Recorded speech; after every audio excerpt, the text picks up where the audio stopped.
Selamat siang, perkenalkan nama saya Grace Tapianggora dengan NIM L1A024093. Pada video saya kali ini, di sini saya akan mengerjakan soal UAS atau ujian akhir semester mata kuliah Statistika Perikanan dari Ibu Ani. Di sini terdapat 4 soal dan keempat soal tersebut adalah mengenai analisis data. Untuk soal pertama yaitu menganalisis data menggunakan analisis analisis PCA menggunakan software. Di sini software yang saya gunakan adalah PassApp. Baik, saya akan mengerjakan soal pertama dulu, lalu akan menjawab soal nomor 2 dan 3.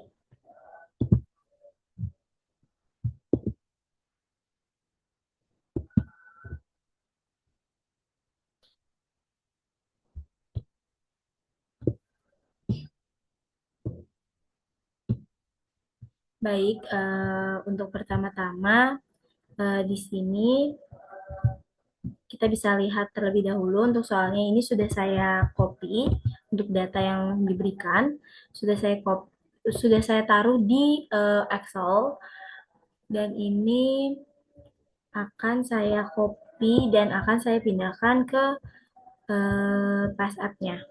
Bisa kita copy, lalu kita paste di sini. Sebelum kita paste, kita nyalakan row attributes, lalu columns attributes, baru kita bisa masukkan di sebelah sini, kita paste. Lalu bisa kita matikan untuk row attributes sama column attributes-nya. Lalu selanjutnya bisa kita blok untuk angka-angka di sebelah sini di stasiun-stasiunnya.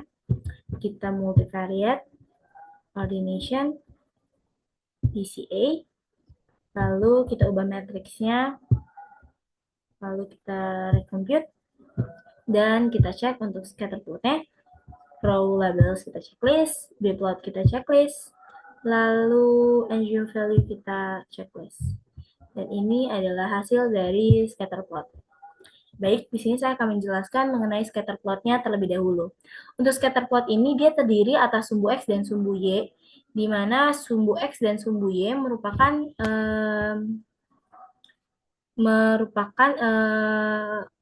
untuk mewakili dua komponen utama dari data yang telah direproduksi di dimensinya seperti itu.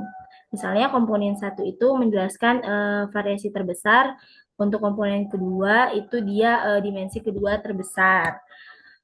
Lalu kita bisa lihat untuk titik-titik berwarna biru itu merupakan variabel di mana objek-objeknya itu seperti larva ikan, plankton, terus ada ikan, ada TKG4 dan sebagainya.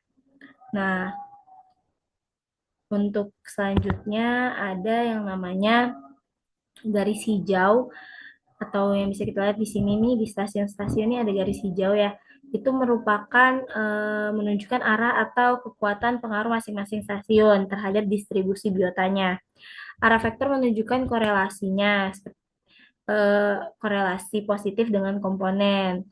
Panjang vektor itu menunjukkan kekuatan pengaruh. Semakin panjang, semakin besar kontribusinya. Seperti itu. Bisa kita lihat, ini contohnya ada di stasiun 3 dan 4 gitu kan. Ini dia kan lebih berpengaruh ke arah larva ikan. Sedangkan untuk stasiun 1 dan 2 ini ada di sebelah sini untuk stasiun 1 dan 2 itu dia mengarah ke kuadran bawah kiri menunjukkan kemungkinan hubungannya negatif dengan kelompok biota yang di atas. Jadi dia berhubungan terbalik gitu ya. Selanjutnya plankton yang berada jauh itu nih di sebelah sini. Nih plankton yang berada jauh itu menunjukkan apa keunikan atau perbedaan gitu ya, berbeda secara signifikan di antara biota-biota ini. Seperti itu. Selanjutnya mungkin untuk penjelasannya mungkin hanya segitu mungkin yang dapat saya jelaskan dari hasil biplot ini atau uh, ya mungkin ya sudah cukup jelas mungkin ya seperti yang sudah saya jelaskan tadi.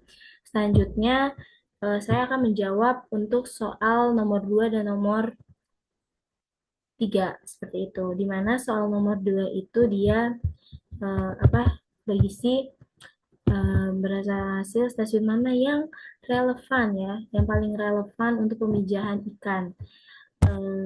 Mungkin yang untuk yang paling relevan menurut saya itu ada di stasiun nomor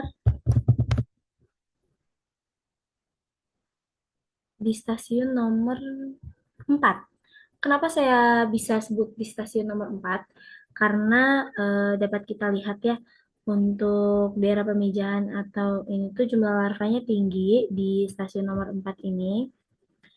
Di stasiun nomor 4 jumlah larvanya sangat tinggi di antara yang lain, sehingga indikasi pemijahan, keberhasilan pemijahan itu tuh cukup besar di situ gitu kan.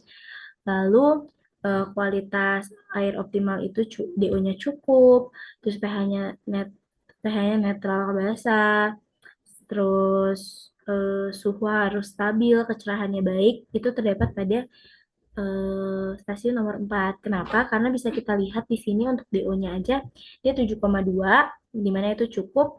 Terus pH-nya ada 8, itu menunjukkan pH yang optimal, dan suhunya terdapat di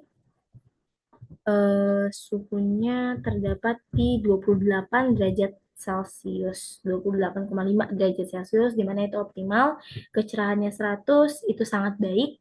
Sehingga dapat kita simpulkan bahwa stasiun 4 itu adalah lokasi paling relevan untuk daerah pemijahan ikan karena memiliki jumlah larva tertinggi, kualitas airnya optimal, dan kondisi fisik dan kimianya mendukung proses pemijahan seperti itu. Kita bisa lihat juga dari jurnal yang sudah saya temukan di sini.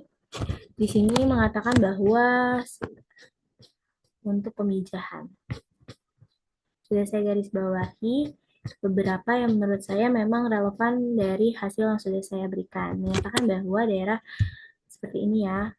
Ini untuk yang nih, kehadiran telur dan larva ikan di perairan juga dapat menjadi seperti ini di sebelah sini ya. Kehadiran pemijahan, meskipun harus dicatat bahwa larva kemungkinan telah mengalami pergerakan ke daerah pemijahan. Larva juvenil menunjukkan musim pemijahan, daerah pemijahan, dan daerah asuhan, seperti itu.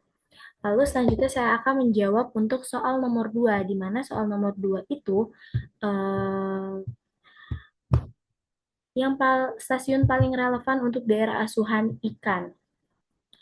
Daerah yang menurut saya sangat relevan untuk asuhan ikan yaitu ada di stasiun nomor 1 dan 2. Kenapa saya bisa mengatakan bahwa itu relevan di stasiun 1 dan 2?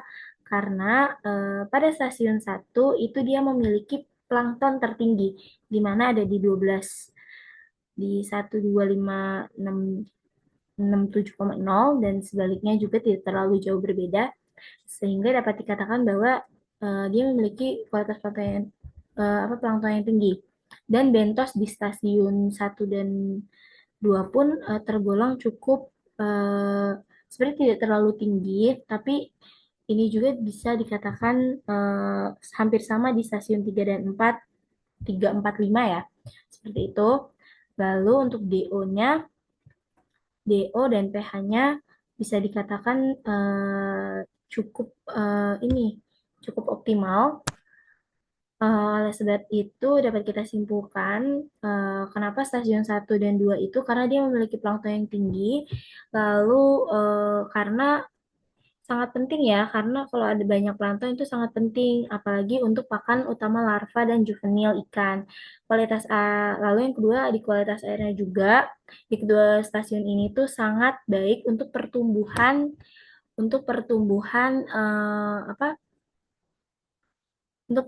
ikan muda, dan juga walaupun jumlah bentos dan ikan TKG 4-nya tidak setinggi stasiun 3 dan 4, namun ketersediaan planktonnya ini sudah sangat tinggi gitu ya. Jadi ini yang paling utama lah untuk feeding ground atau daerah asuhan ikan seperti itu.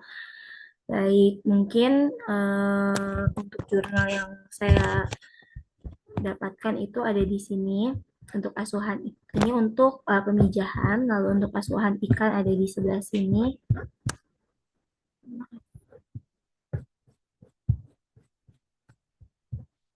Untuk asuhan ikan sebentar. Ada di sebelah sini berdasarkan tersebut bahwa stasiun ini daerah asuhan ikan karena stasiun itu ditemukan ada juvenil atau ini sebenarnya. Lalu di jurnal ini juga dia untuk ini kan sebenarnya untuk pembenihan, namun untuk asuhan juga masih berkesinambungan. Jadi saya menggunakan jurnal ini, yaitu nilai rata-rata parameter kualitas airnya bisa dibaca bahwa pH-nya sekian, DO-nya sekian, nilai suhu sekian, dan ini cukup berkorelasi dengan yang ini kayak gitu. Mungkin jadi untuk menjawab soal nomor 2 itu eh, daerah pemijahan ikan yang paling relevan yaitu ada di stasiun nomor 3. Lalu stasiun nomor 4, mohon maaf, di stasiun nomor 4. Dan untuk yang relevan untuk di daerah asuhan ikan itu ada di untuk menjawab nomor 3 ini ada di stasiun 1 dan 2 seperti itu.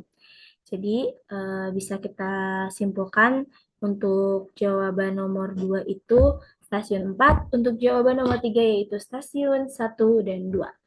Mungkin sekian jawaban dari soal-soal yang sudah diberikan. Mohon maaf apabila ada salah kata dan kekurangan dalam menjawab soal, kurang dalam penjelasan dan sebagainya. Saya mohon maaf. Sekian, terima kasih.